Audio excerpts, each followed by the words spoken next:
Aloha mai kākou. Sorry, I get everything written when the F-bombs start coming out by accident. You know, when I was a younger boy growing up in Lahaina, my life revolved around this aina. I was taught to love and cherish it, to speak its language, to honor its spirit, and to carry the stories that brought us here. I learned of our kupuna who transformed this land, taking its natural abundance, elevating it, and sustaining generations. I learned the mo'olelo of our ali'i who fought with everything they had to protect this place. And then I learned a darker history, the day our nation was overthrown and how our maka'ainana, our people, had to take up the fight for survival.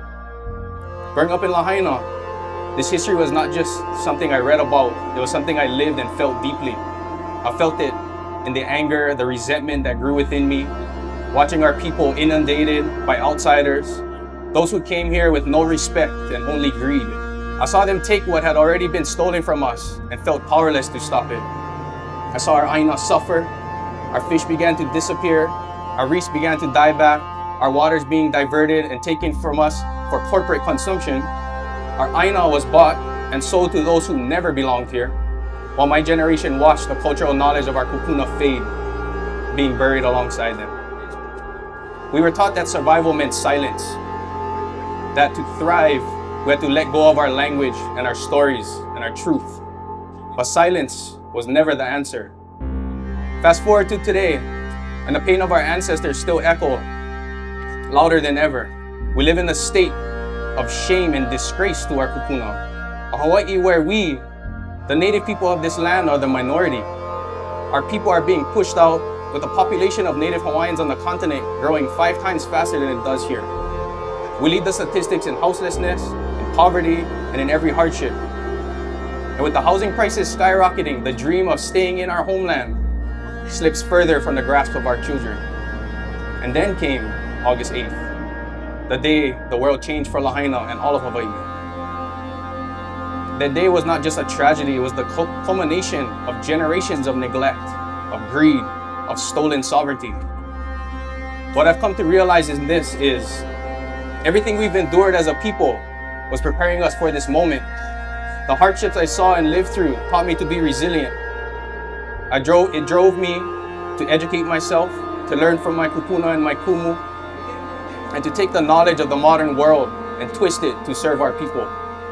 Prepared me to act, to think outside the box, and to show up for my community when we needed it the most.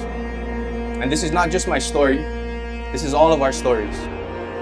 In Lahaina, we channeled our rage and pain and our grief into action. We organized, we fought for our people, we confronted public officials and educated them on issues they should have already known. We rose up because we had no other choice. And that's what I need everyone to understand here today. We didn't endure these hardships for nothing. We asked Keakua for strength, and he will not hand you strength, but he will give you an opportunity to become stronger. And the last 130 years have forged us into a people who are unshakable, steadfast, and ready to lead. This world is on fire, unfortunately, and it's quite literally and figuratively. Climate change is battering our shores. Record-breaking storms and wildfires are destroying our communities, just as they destroyed ours. And to the people of California whose homes and lives are burning as we speak, I want you to know that we are with you, we feel your pain, and while the road ahead might be long and hard, your strength will come from your community, just as ours did.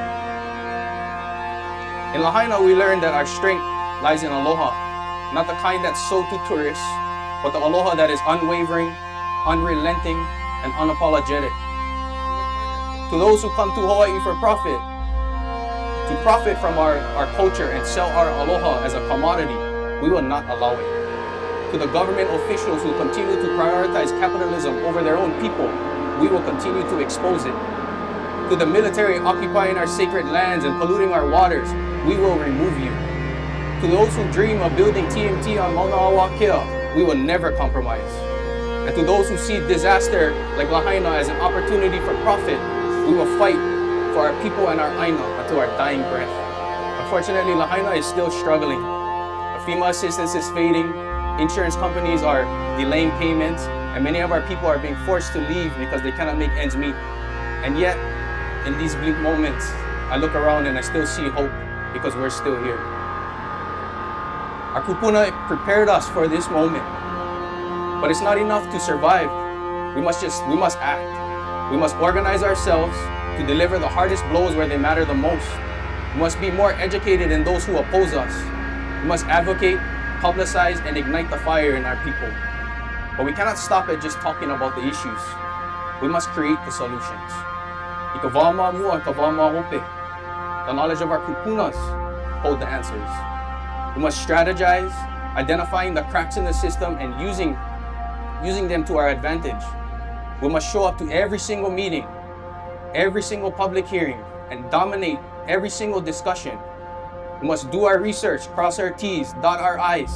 We must be the most intelligent, prepared, and united people in the room. And most importantly, we must stand together.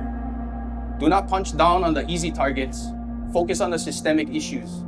Lead with aloha, but do not compromise on what is sacred. Because for me, for you, and for all of us, this is our aina. And this aina is worth everything. And without this aina, we are nothing. So the next time you're at war with the opposition, ask them this: are you willing to give your life for this place? Because we are. Mahalo.